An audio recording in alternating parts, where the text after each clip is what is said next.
জয় গুরু। পরম পূজ্যপাদ শ্রী শ্রী অবিন দাদার অমৃত কথা। বর্তমানে অবিন দাদা কলকাতার অমরধামে অবস্থান করছেন।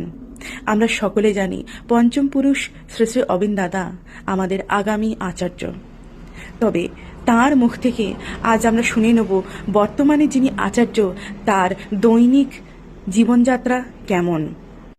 তিনি বলছেন, বাবাকে ছোট থেকে দেখে আসছি, অর্থাৎ আচার্যদেবের কথা বলছেন তিনি, যে উনি আচার্য। সকালে ওঠেন সেই উষাকালে, তারপরে নাম জপ ইষ্টভৃতি এসব করে তিনি প্রার্থনায় যান। সেখান থেকে আসেন, এসে একটু চা খেয়ে বসে পড়েন নিজের বইপত্র নিয়ে লেখাপড়া করতে। তারপর বেরিয়ে যান নামের সময়ে আশ্রমের উদ্দেশ্যে। আবার সেখান থেকে 9:30-10টার দিকে বাড়ি ঢোকেন। এক গ্লাস জল খেতে না খেতে ওনার নাটমণ্ডপে বসার সময় হয়ে যায়। শুরু হয়ে যায় নিবেদন শোনা, এদিক ওদিক সকলের কথা শোনা। এসব করতে করতে দুপুর গড়িয়ে যায়।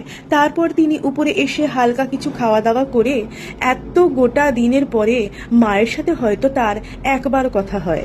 তারপর একটু যদি টিভি দেখেন, না হলে আবার নিজের কাজে ব্যস্ত হয়ে পড়েন। এইসব করতে করতে বিকেল হয়। তারপর আবার প্রার্থনায় যাওয়া। সেখান থেকে এসে 1 কাপ কফি খাওয়ার সময় হতে না হতে